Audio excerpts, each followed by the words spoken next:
evening. Thank you very much for joining us for our program this evening. It's a Doctor's Day event. The name of our Doctor's Day event is Beyond Duty. I'm Kathy Hopkins, President of the Dallas County Medical Society Alliance Foundation. You know, it truly takes a village, to borrow someone else's words, to mount one of these kinds of programs and projects. And that village chair this year is Kathy Stone. I want to thank Kathy and her wonderful committee, and also our very distinguished guests who are part of our panel this evening. And it's my pleasure now to introduce Dr. Mark Casanova.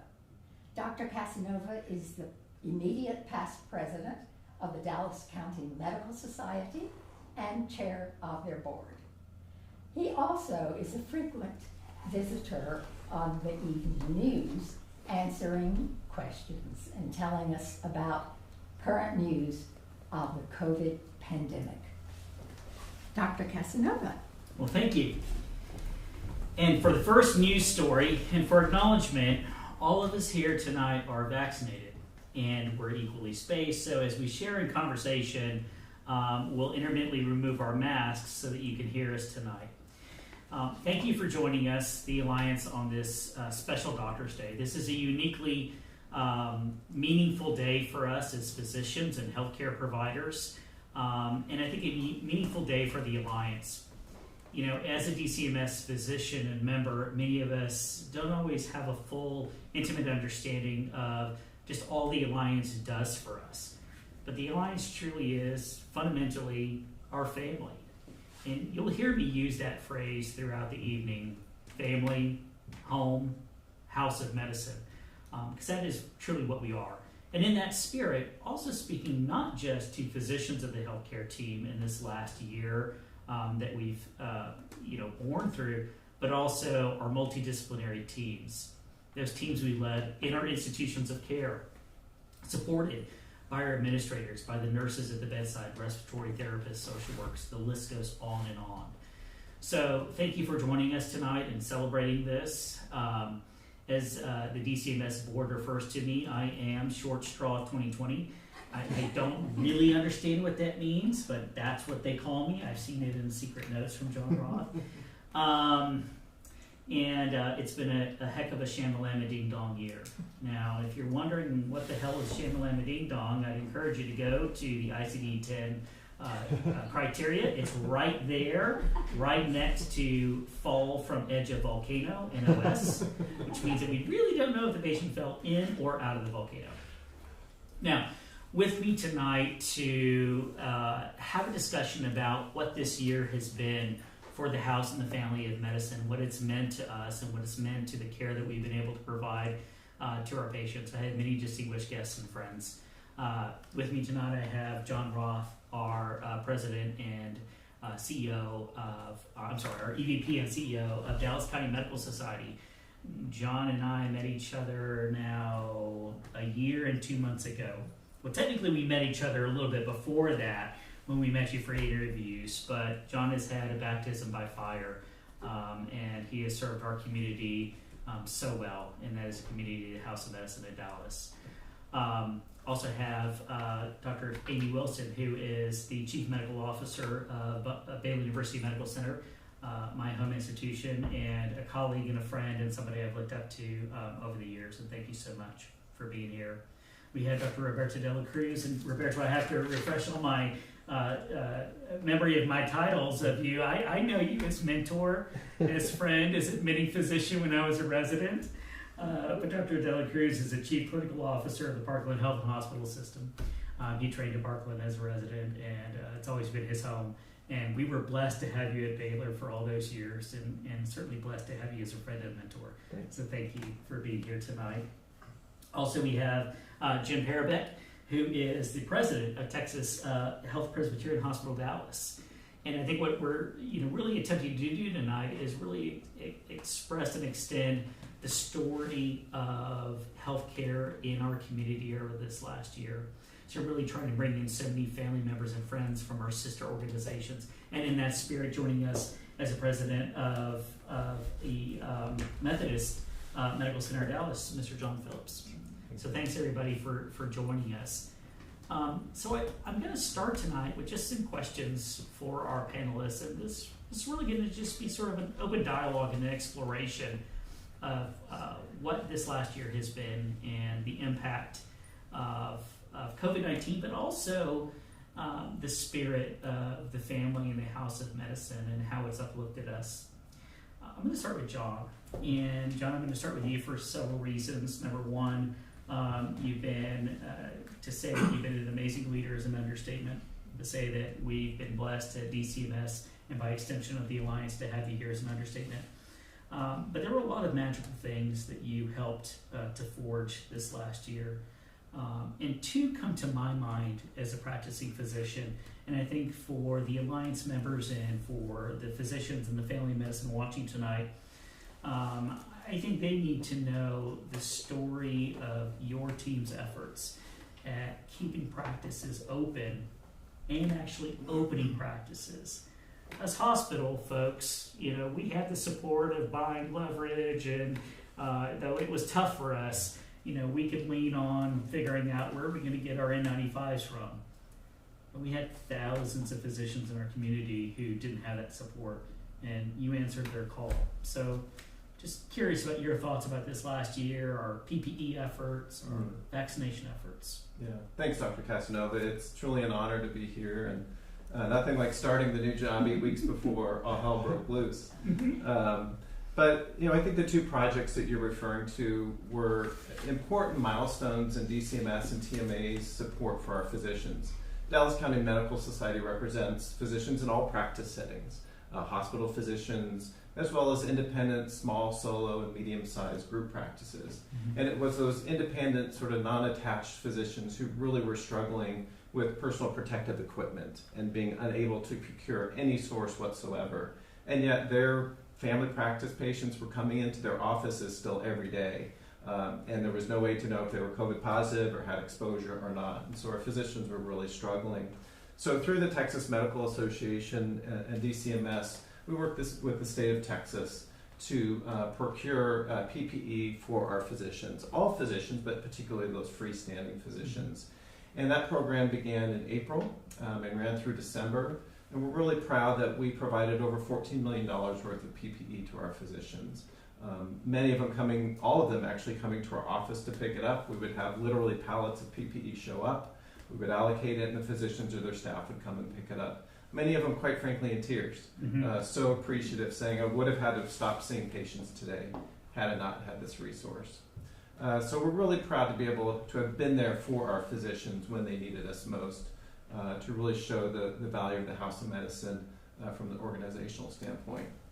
The other thing we did around the end of December, when we all experienced the hope of the vaccine starting to roll out, for those same physicians who weren't part of a health system, who didn't have access, we put together a program with some local pharmacies, and through the whole North Texas region, vaccinated 20,000 physicians and their medical teams within the first 2 weeks of January. And so again, that life-saving measure, that first literal shot of hope coming from DCMS, I think again really showed that we were there to support our physicians and their medical teams as they were doing the good work in their communities. Yeah, it's really amazing. And correct me if I'm wrong, but via YouTube, I believe one of our DCMS staff members learned how to drive a forklift. And absolutely, absolutely. Every day was Casual Friday when the truck of PPE showed up. So we absolutely did what it took to get it out to our members. Yeah, it's really amazing. I actually had a visit with my ophthalmologist, a DCMS member, and his staff, all of whom inappropriately offered me, thanks. And I said, no, that was John Roth and the DCMS staff, because his office staff were able to get the vaccine. Yes, they were under the roof or close to one of our meccas, but the reality was they were not hospital employees. So there were so many care providers that were integral in delivery of healthcare to our patients and to our families in need, and who were able to keep their offices going and stay protected and stay confident in the care they were providing. Yeah. So, thank you so much for that. It's our honor. Yeah. Mr. Parabeck, I'm curious, in your experience, how did physicians at Texas Health Presbyterian step up in leadership, and what were some of your experiences and how they interacted with each other through this last year? Great. I want to start thanking the Alliance for this opportunity to be here with you all tonight.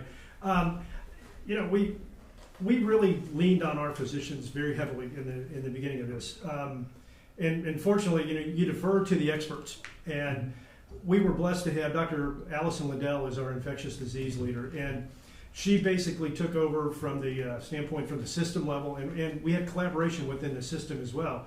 But her guidance, her reading, you had to read a lot during this time. What the CDC was coming out with, what the state was coming out with, what the federal government was coming out with. We needed somebody to sort of be the quarterback of that. And Dr. Liddell really took on that role. Then when we started treating patients as well, it's who do we defer to then? And then Southwest Pulmonary Medicine Associates is our group there, and they've been through this in the past with some other things that we've gone through. But they really stepped up, and we really depended on them. And they were great with not only helping the fellow physicians on what to do, but really helping the ICU nurses. And here's what you need to be concerned with. Here's what you don't need to be concerned with. And they really helped sift it through, some of the different tales and information that we had that was, quite frankly, misinformation. But how do you make sure you sift that and get the right thing to the bedside? And they were great with that. Sheila Shatani, our medical director and the president of the medical staff, she really herded people up. She got communications out to people, worked with Aurora Estevez, our CMO, Dr. Estevez, and they just really formed a great team that was helping the communication flow, because that was the difficult piece, because we did have physicians in our professional office buildings. They needed to know what they could do, what their patients could do, what the family members could do. And when we had to shut down and not have visitors, our pulmonologists and our intensivists, they really became the spokespeople for our families. And they would call, they'd get on the iPads, do FaceTime with families, explain what was going on. Then it was time when the census was, last year at this time we had about 20 patients at the end, and then we spiked at 145 in January. Mm-hmm. And at that time it was literally all hands on deck. So our CRNAs and anesthesiologists helped in respiratory therapy at the bedside, manning ventilators. The cardiologist and anybody with an internal medicine background helped out with the hospitalist and helped out on the intensive care floors. So it really was, how do we make sure that people get the information they need? We also had to go through shutting down surgeries. And when we couldn't do elective cases, Dr. Tom Shires is our chief of surgery, and he came in and made all the phone calls to tell the doctors, here's what you need to explain to your patients, here's when we hope to get you back. And then when we started that back, he was really the quarterback to say, okay, how do we go ahead and bring the right cases in? Because we may have 2 ICU beds that are going to be open tomorrow. How do we put a case in that may need an ICU bed and make sure we don't do a surgery that we don't have proper care for? So it really was a great team effort, and it was really led by really those groups of people, but the communication they did within the medical staff, and then that communication very quickly filtered down to our staff. It helped them feel engaged and helped them feel confident that the care they were giving was first rate, first class, and also reasonable for the amount of people that we had to deliver it. So again, I would say the leadership they showed, how they communicated, and that teamwork really is how we depended on our medical staff. I remember one of the things that stuck out for me early in the days, and part of it relates to a lot of work that I was privileged to partake in and still do to this day with Mr. Steve Love, president of the Dallas-Fort Worth Hospital Council, was driving up I-75 in those early days and seeing the billboards with all of our institutional logos and the emphasis that we're in this together. And I mean, that was real, and it's still real today. Yeah. And even as I read so many of the stories from our sister institutions, the stories so mirrored each other. And, I, as an internist and palliative care physician in Dallas, I'm in a practice at one hub, and a patient will come to me and say, well, I'm going to have my surgery at such and such place. And for 17 years, my counsel to them is, That's great. You're fine. You're safe. You're in Dallas. We've got great organizations all across town. You're going to be well cared for. So I think that really was something that was so different, by the way, that we had here. And I think we realize that and we understand that. You know, New York was about 6 weeks ahead of us. And, you know, bless their heart, they got hit hard, real hard. But I think it's more than just a difference between the Northeast and Texas, that when it came to Texas and it came specifically to North Texas, we stood up together. And I've been privileged to be on a handful of MO calls, or I can't remember, CEO, CMO calls with Roberto, and just to hear the dialogue and know that there's just such open communication between our institutions of care. And importantly, that it funnels down to our rank and file physicians, even those who aren't necessarily our employed physicians in our institutions, but who are still hubbed with us. So thank you for that leadership, and I think a testament to the dissemination of information and everything. You know, speaking of, you mentioned all the reading that we had to do in those early days, and we still do, and all the decisions that were necessary, some on the fly. A question for Roberto: was there ever a moment of doubt that you had during this intense time? Good question, and thank you again for the invitation. I'm pleased to be here. What a great dialogue. First of all, I want to use the term the House of Medicine more often, which is not part of my speech, and I think that's really important for us to realize that we're more than even a profession. You know, it is deeper than that, and so I think that that's really important to acknowledge. I like the conversation because we all have shared similar stories of depth in physician leadership, of different layers of support that came forth. And to answer the question about doubt, it's really nice to tie it up to everything that we had learned before. My learning started years before when I went to Puerto Rico after Hurricane Maria, and I was sent to Puerto Rico on a sabbatical, and I learned about disaster recovery from the federal, state, local, and hospital level. And so I had been, in a sense, sort of waiting to use my skills. And I remember in December, I thought, is this it? You know? And then by the time that February came, I chartered, our command center. We opened it weeks before we saw the first patient. And we had mandatory meetings, and people kept asking why. And I kept saying that we have to prepare. And that, organizations that recover quicker have prepared, deeper. And so we had done all that. We had chartered all our medical leaders, and we had, our different layers of command center support, who was going to be in charge of which areas, etc. And by the time that we saw our first patient, we already had made a couple of tweaks, because we noticed that we hadn't done it right necessarily. I had been at every possible meeting that you can imagine from every organization, and we knew exactly what was happening in New York. We knew what was happening in Seattle. And we had been in meetings with CDC, and I asked a question, once to the CDC, and I asked about the use of PPE, especially the use of regular surgical masks, and if there have been any documented transmission of somebody wearing just, airborne isolation. And I heard hesitancy, and I knew that the science was not quite clear. And then I asked, do we have enough N95s to go around for the country? And they said no. So I brought that forth, and we developed, the best plan that we could. And by the time that we started seeing patients, we realized that we had to start cohorting some patients. We had learned from other places that because surgeries were not happening, we could, rebrand, our surgical suites as a COVID unit. So we decided to do that because we expected to be the most affected hospital in the area. So we're preparing for the community, and we made some decisions about how we were going to use PPE in what location and for what patient. There have been many layers of discussions about this, and everybody was aligned and had, your proverbial sign off.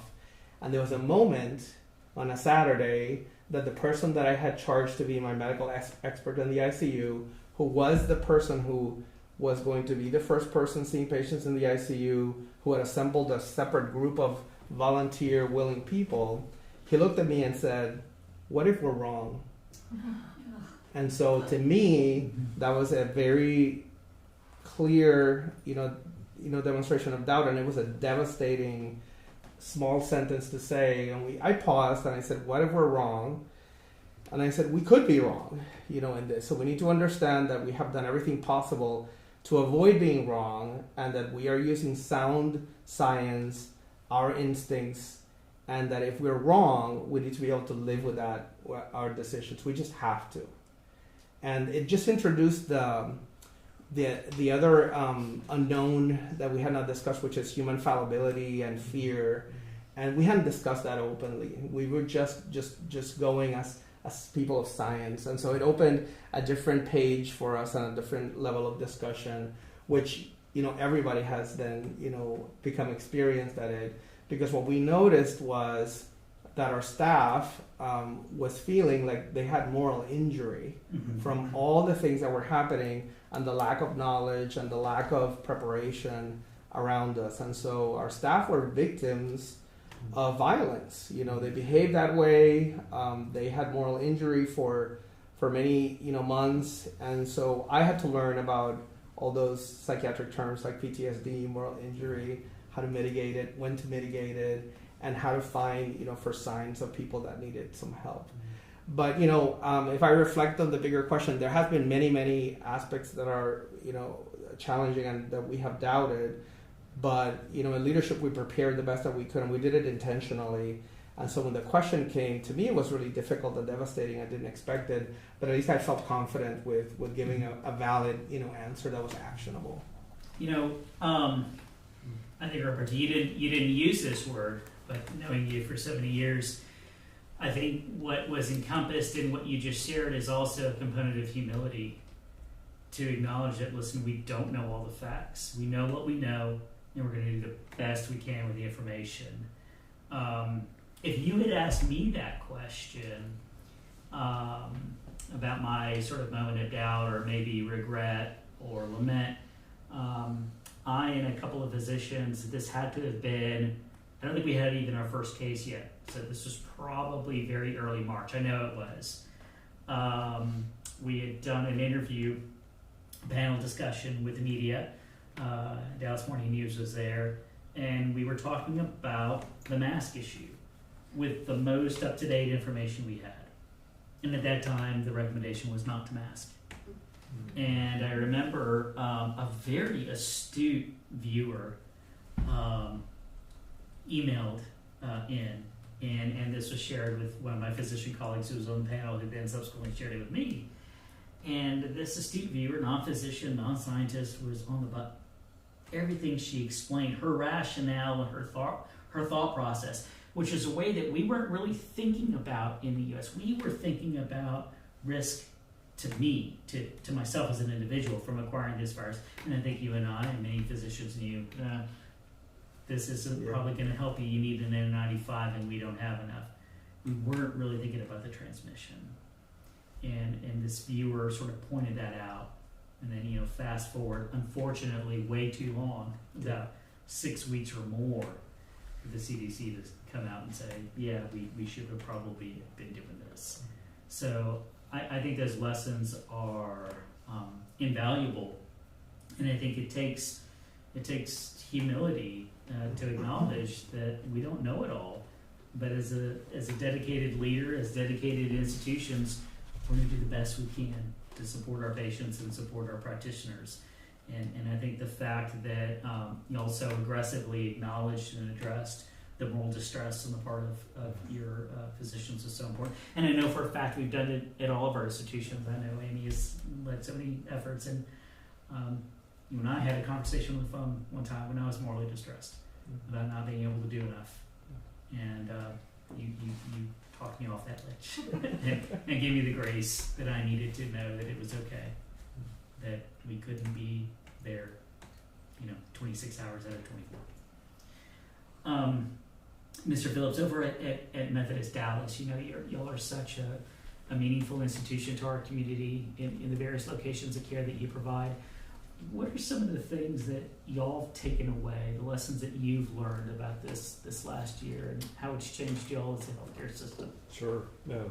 So thank you. And being with y'all tonight is very inspirational, and thank you for having me. And as a non-physician here tonight, I will tell you that a lot of people, and it happened tonight when I got here, sometimes people call me Dr. Phillips, and I'm not a physician because I get to be in these circles, and sometimes I don't correct them. But that's complimentary, and truly, if I say nothing else, my medical staff that I get to work with at Methodist Dallas, they're rolling their eyes right now saying, that's John. Right? So that's what y'all mean to people throughout the Metroplex. So just know how meaningful each one of you are, and each one of our physicians who's being represented here tonight, and those who are part of health systems who maybe can't be represented here tonight, just how meaningful they are. Having this event on Doctor's Day is outstanding. So thank you all for doing this. And I know as physicians, and I know physicians at Methodist Dallas would say, okay, so let's acknowledge everybody. And that's one thing I've learned at Methodist Dallas. And I knew that at Methodist. I've been with Methodist for 9 years. And, Methodist, like all of our organizations throughout the Metroplex, I'm like you. I feel very comfortable when someone says they're coming to Dallas-Fort Worth for healthcare. Really don't have to ask where. I always hope it's Methodist, selfishly. Can I say that to y'all? All right. I really want them to come to Methodist Dallas, all right? But I know they'll get great care anywhere they go in the Metroplex. And at Methodist Dallas and at Methodist Health System, I thought we were family being there for 9 years, but this year has really galvanized that thought with me. Seeing our physicians lead the way truly through this pandemic in so many different ways. See the respect that the physicians treat all of our staff with. It has been, I knew it, but that's something that I've learned. So maybe not the flashy thing that maybe I thought I would learn through this, but truly, a disaster can either galvanize you as a team, and it's surely going to show you where your flaws are as a team. And so I could tell plenty of stories about flaws that I have I identified in my leadership ability, but truly as a team we came together and truly learned the meaning of family and teamwork this year. Thank you for mentioning Steve Love. This past year, I had the honor of serving as the board chair for DFW Hospital Council. Dr. De La Cruz and I serve on DFW Hospital Council board. And truly that single voice that DFW Hospital Council provided was outstanding. And then I think lastly, maybe two more things. The thought of, I know I borrowed this from a physician at Methodist Dallas, but it's okay to not be okay, right? And so, I don't know, so March the 10th, I remember where I was. Dr. Phil Long and I are part of Leadership Dallas. That was right about that day. It was the last in-person Leadership Dallas class we ever had, right? And I got a call to go back to the hospital because we thought we had our first PUI. I wasn't sure what PUI stood for on March the 10th, but now we all know, right? We all learned so much. And I called Dr. Phil Long and said, can you help me, right? And I don't know what he was thinking, but he was so nice to me. And he said, okay, you're ready for this, right? Talk to Dr. Lee Hunter. She's over your hospitalist group and over your GME program. She knows what to do. Talk to Shibu Thomas. Talk to Brad Sellers. Talk to Dr. Bob Simonson. Talk to your physicians. They know what to do, right? And I kind of go back to what Dr. De La Cruz said. I thought, I've been meeting with them for like 3 weeks now. Maybe I should have called them first, right? But truly, it's okay to not be okay and to be vulnerable. And that's how I think we made our way through more successfully this year. And then I think lastly, as we find ourselves here a year later, there's always hope. And I'm a big believer in being positive leadership and hope. And I've learned that from great mentors, physician mentors over the years. And being positive, I've learned, doesn't mean that there aren't problems. It just means that collectively, working together, we do believe there's better days ahead, right? Yeah. And so, and I do believe in divine intervention. And so last week, Jacqueline, I got a text from Jacqueline. I thought, who is Jacqueline? And Jacqueline reminded me on March the 10th, she was the ICU nurse that was taking care of our first COVID-19 patient at Methodist Dallas in the ICU. And she reminded me I was the guy that hugged her and probably shouldn't because she had just come out of the room. I didn't know what else to do. right? But our nurse manager said, so you need to meet Jacqueline, John. And I don't think I knew Jacqueline, but she's volunteered to take care of our first COVID-19 patient. And we're all terrified, right? I don't think she used those words. I didn't know what to do, so I hugged Jacqueline. So then here we are a year later, and Jacqueline sent me a text this week and said, hey, John, remember, I'm Jacqueline. I'm the person you met a year ago, thereabouts. Today, guess what I did? Not only did I take care of our first COVID-19 patient, but today I think I gave our first bedside COVID-19 shot on for a patient who was going home. Wow. So this patient, and hopefully we didn't break any rules here, but it was the right thing to do. Yeah. This patient had received their first vaccine I see. somewhere, right? Mm-hmm. Been admitted to the hospital for something unrelated, Mhm. right? And now before going home, she got to give this patient their second That's vaccine, awesome. right? So there is silver linings here, Yeah. right? We've Yeah. made so much tremendous progress, and we don't compete on COVID-19 in North Texas. No, I Thank agree. you to each of you and your organizations for your collaboration. Thank you. You bet. You know, speaking of ending on a positive note and taking away positivity, Dr. Wilson, what are some of the things that you would choose to actually keep from this year? Well, thanks for asking, Mark. I think, we've spent a lot of time probably in the past week talking about downloading as a group, about there are benefits to this, right? You just said there is a silver lining, and we're finding that. So I think one thing, I think everybody here would agree to, one thing that we'll keep is telemedicine, right? It's pretty obvious. I would say we were really dabbling in it before. We didn't have a good, I don't know if it was a comfort or whatever, but we weren't very good at it, and now we're really good at it. And I think it's, it's here to stay. The other thing is, you guys may not know, I'm a rehab doctor by background, so when I was still practicing on the inpatient side, it's a very team-based sport, right? You have a therapist and all these people around you to help take care of a team. And this situation, COVID-19, has really forced us, and I think, Jim, you mentioned this too, it's really elevated us into team-based care more so than we've ever done before. You think about all the times you substituted team members into the ICU that had a certain skill set. We did this with the ED doctors. We had ED doctors come to the ICU and do just procedures so that we could offload the intensivists so that they can do some other work that they needed to do. So I really hope that stays with us for a long time. One other thing, I think this situation has, again, exposed us to our inadequacies around some of our fragile populations out there. So it has, peeled another layer off that lets us know that we still aren't reaching some of our diverse populations, our populations of color and poverty. And we've realized that there are different outcomes with this disease, with that population, and even, of course, with our vaccinations. So I know that we are all hunkering down to make sure that we see the situation very clearly and are attacking it in the way that we should. Yeah. So. Yeah, I think I shared before that, when you sit through historically a social determinants of health lecture, I would get motivated, I would get, invigorated, but then I would walk away with a little bit of dismay, realizing the remedy to this is going to take 2 decades or a couple of lifetimes, but it doesn't have to anymore. Right. I think what COVID-19 showed us is we could speed this up. You mentioned Phil Long, and I would like to give a shout out to the Dallas County Health and Human Services Department. Phil, Wendy Chung.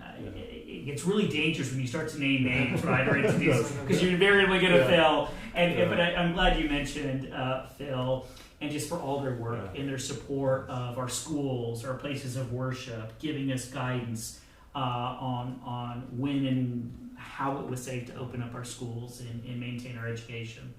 And of course, again, our sister institutions who weren't able to join us tonight. Thank you for all of you out there. I'm going to ask John. So, speaking of support from levels up high, our mayor, Eric Johnson, provided us a proclamation in recognition today. Now, this is going to be a true test for John because he got the small print version. So Don't make them like they used to. So, John, share with us Mayor Johnson's words. Thank you to Jim for allowing me to borrow his assistance device here. It's all about teamwork with That's this. right. Well, I know the mayor and his team are equally grateful for all of our physicians and all of our systems of care throughout Dallas. And one of the representatives unfortunately could not be here, but they did want me to read this proclamation on behalf of the mayor. And it says, whereas healthcare workers at each hospital, healthcare center, and medical response team in our community have proven during COVID-19 health pandemic to be more than just essential workers, but frontline heroes for the city of Dallas. And whereas the incredible dedication and fortitude of these individuals who, in the face of danger and uncertainty, continue to provide superb medical care to every patient despite the threat of the virulent virus, has inspired us all. And whereas the vision to protect life is realized by each member of the medical team, and whereas the daily commitment and beyond duty service demonstrated by the medical teams has shone brightly even as our residents have endured dark days, and whereas the pledge healthcare workers have taken to provide quality care and ensure patient safety is critical to the welfare of our entire city, and whereas the appreciation and recognition for all healthcare workers during this time cannot be overstated, and whereas the Dallas County Medical Society Alliance Foundation started the Beyond Duty Project, allowing individuals to recognize healthcare heroes with an honorarium to be announced at the Beyond Duty celebration on the nationally proclaimed Doctors' Day. Now, therefore, I, Eric Johnson, Mayor of the City of Dallas, do hereby proclaim March 30th, 2021 as Healthcare Heroes Day. Signed by Mayor Eric Johnson. Well, on behalf of the family of medicine, thank you, Mayor Johnson, by extension, for sharing those words with us. And at this point, I'd also like to give a special acknowledgement to the family members who aren't here, not just because they couldn't be with us here in person, not because they couldn't represent their institutions of care, but more specifically because they lost their lives to COVID. Our brothers and sisters in the trenches, our fellow physicians, our respiratory therapists, our nurses. So let's take a moment of silence and acknowledge those family members who we lost, and even the family members of our care providers.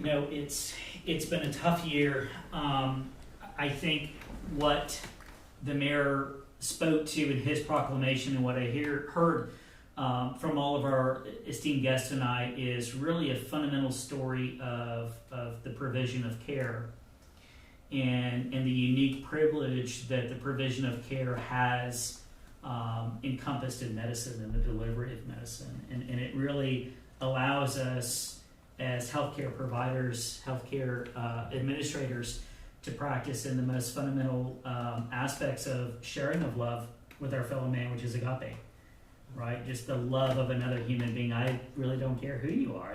It doesn't matter to me what your social status is. It doesn't matter to me what diagnosis you come to us with. I'm going to care for you. I'm going to do the best I can to provide you what you need. And I think unique to medicine and what we learned in this last year was probably a subset of agape, which is Medici agape, right? It's medicine's sharing of agape. It's unique to us. It's a privilege. It's what I think motivates us and makes us the family that we are.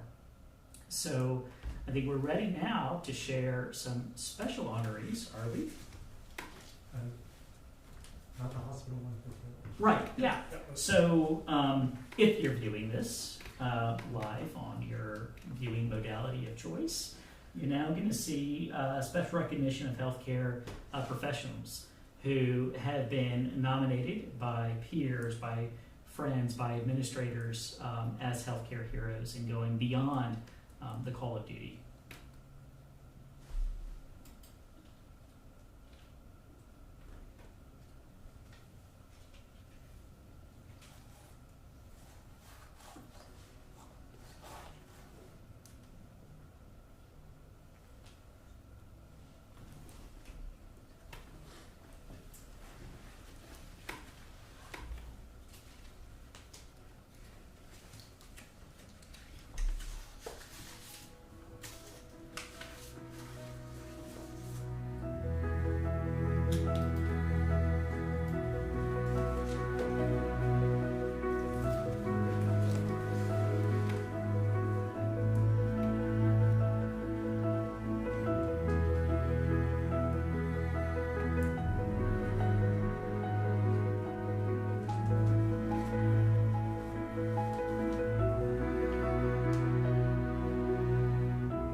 Okay.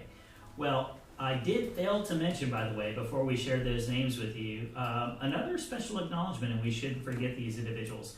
Those are our retired physicians, many of whom have actually stood up and volunteered, not just to provide vaccines, but to provide care to patients in many aspects. So on this Doctor's Day, thank you too for our retired physicians and your family members. Now, if you think to yourself, gosh, I wish I had turned in the name of an individual that we would have honored tonight. Don't worry, it's not too late. You can still turn that name in to the Dallas Medical Society Alliance, specifically to this following email that I will read. Okay, to Kathy Hopkins' email. And that would be KAKIHOPKINS, Kathy Hopkins, at mac.com. So, if you reviewed those names and said, oh my gosh, where is Dr. So-and-so or Nurse So-and-so, don't worry, still turn that name in. At this point, I want to share the story of the amazing story of many of our healthcare professionals and healthcare heroes at our sister organizations that our friends who join us tonight have shared with us. I'm going to start with Roberta Shop over at Parkland, and I know some of these individuals and have certainly heard their story and the stories covered in the Dallas Morning News, and what remarkable work. At first is Dr. Catherine Chen, one of our medical intensivist colleagues over there. She provided not only exceptional care but leadership during the public health emergency. She worked with critically ill COVID patients at the beginning, as did many physicians, in really kind of a volunteer basis, right? Before we knew what the risk was. And I think it was a testament to physicians and nurses, respiratory therapists, and the young lady that you mentioned who stood up and said, no, I'll be that person. She not only provided selfless care and voluntary services, but has continued her leadership role and the challenges throughout this, and actually helped to coordinate with many of your CRNAs in the joint efforts to provide care. Teresa Carey, the team leader of your clinical respiratory care. We can't thank that interdisciplinary team enough, especially with respiratory-borne illness, our respiratory therapists. Parkland's respiratory therapy team professionals have provided exceptional care to their patients during the COVID emergency. Teresa worked with COVID patients since the beginning of the pandemic. In addition, she showed consistent and tireless leadership for the entire respiratory therapy team. In addition to being an effective mentor, educator, and patient advocate, she was a consultant to provide staff about respiratory practices. I know when I was a young resident under your tutelage, some of the best stuff I learned were from the ICU nurses and ICU respiratory therapists. Not that you weren't a great teacher, I don't want to take away from you. I learned how to run a drip from them. And of course, Parkland certified respiratory nurse anesthetist and their COVID tactical care unit team. Really a remarkable effort on y'all's part, as with 70 other institutions in town. They had multiple achievements during the public health emergency. They witnessed enhanced patient care, and the extent of training and license. CRNAs expanded the reach of their care from flexing to augment nursing functions to becoming a complex procedure team. So again, on behalf of the Alliance, thank you for the Parkland Healthcare Heroes. Y'all are amazing. And our friends from Methodist Dallas Medical Center, the emergency department, Dr. Brad Sellers and Bob Simonson. I think I've seen Dr. Simonson on an interview or two myself. Amazing colleagues. Their nurses and the entire staff at the Methodist ER, as I suspect so many of the ERs, really being that front line to the influx of our COVID-19 patients, continues to be that front line and compassionately caring for all patients who present to our hospitals, not just with COVID, but with chest pain, with so many other things and patients in need. So I really credit so many of our ER departments for really taking the lead and being out there and messaging in our healthcare entities, saying, listen, it's safe to come here. We're going to mitigate the risk to the best of our capabilities, but if you're in need, we need you here. Y'all's intensive care program in med-surg units, Dr. Brad Pirtle, Shibu Thomas, and Tung Tran, along with all the physicians and staff members who created a myriad of processes to keep the patients and staff safe. I know in our institution, so many others, the iatrogenic spread of COVID is less than 1%. Yeah. So for, again, all those patients who are nervous about coming in, sometimes we have to beg them on the phone, no, really, you need to be here. These are safe places, and of course the entire Methodist healthcare system team, and I would certainly echo that. Every single housekeeper, the facility engineers, the technicians, the food service, registrars, physical, occupational therapy, technicians, pharmacists, pharmacy techs, nurse practitioners, chaplains, physicians assistants, receptionists, screeners, volunteer blood bank technicians, respiratory therapists, lab technicians, and administrators, and as you did, as I would often say, hope I didn't overlook everybody, because it's impossible. Yeah. Suffice it to say, the Methodist healthcare family, right? And just the amount that they learned this last year in providing compassionate care to the citizens of Dallas. For our friends at THR and Presbyterian, the nursing staff on Main 4, also Main ICU, where you cared for so many of the COVID patients that found their way into your institution. The nurses admitting their first patient in early March, and by the end of the month, it transformed for Main at THR into your main COVID hub, your main COVID ICU. You continue to serve that capacity throughout the past year, with hopes of eventually now just turning it back to a more traditional regular ward, whatever that is. And of course, you mentioned them, the Southwest Pulmonary Medicine Associates Group, led by Drs. Kenny Weinmeister and Gary Weinstein, who've worked tirelessly to coordinate the care of the sickest of your COVID patients and our brothers and sisters in need, help to educate and inform all the providers and the excellent caregivers who were that extension of family when family couldn't come into our homes, right? Somebody needed to hold that iPhone, and somebody needed to hold that hand. And then, of course, as we've mentioned with our friends at Parkland, your respiratory therapy department staff, the team was truly awesome during this past year. They adapted the latest medical techniques required to treat COVID patients. So much of what Italy and New York experienced, we were able to glean the benefit. Everything from proning to the timing of intubation, so that we saw mortality rates markedly decrease in our region across our institutions. And our friends at Baylor, at Bumpsy specifically, doctors Robert Gottlieb, Errol Sadowski, and Ms. Burhi for the National Leadership on Clinical Trials and COVID Vaccines, as well as monoclonal antibodies and remdesivir studies. So a lot of work rolled up my sleeve when I ran into Dr. Burhi one day, and he said, "Mark, have you done it yet?" I said, "No, but I'll go do it," only for my wife to scold me afterwards and ask me if I changed my life insurance policy. And I said, "Well, no, I haven't, but I'll get around to it." Our ICU colleagues, Dr. Ariel Machkamian and the team that he led for his leadership of the medical ICU, and much like our sister organizations, turning what once was a traditional medical ICU into a COVID unit overnight, and the intensity of the care that was provided in those units. I mean, what always struck me was the sound and the noise of the units. The negative pressure, fans, everything. It was just sort of this assault on your senses when you're in there. And Dr. Kathy Raver, leading our hospitalist team, a group of close to 100 individuals, when factoring physicians and APPs, for, as you mentioned, how do we risk stratify PUIs, this new cadre of individuals who are coming into our walls? Where do we funnel them? How do we do this so that the spread of COVID in the walls of a healthcare organization are less than 1%, or in essence negligible? And Kathy and her team were amazing at that. So again, in summary, I just want to thank all of you for being with us tonight and representing many of our healthcare organizations in the great area of Dallas. Not all, so there's many out there. And John, for your representation of DCMS and all the work that you've done for 9,000 physician members, which, if I may add, was actually an increase in number over this last year. Very few county medical societies grew in membership in the year of the pandemic, but DCMS did, thanks to your leadership. In closing, thank you for joining us tonight. Thank you for sharing this uniquely special and meaningful Doctors' Day, and celebrating healthcare heroes who have gone beyond the duty.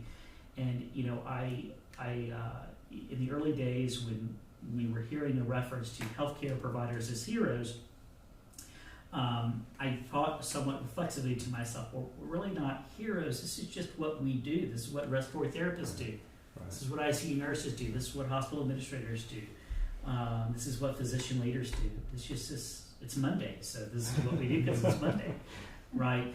But I think the notion of duty and beyond actually captures it, because it is beyond. It is beyond our duty. We see this not as heroism, but as our duty, as our commitment, as our sharing of love. But what we've, I think, been able to explore a little bit tonight is that beyond duty aspect of it in our places of care, our temples of care, and with our family members of care. So thank you all for joining us tonight. Thank you for the Alliance members, and thank you for allowing us to have this event in the Aldrich House, such a special place for the family medicine. Good night.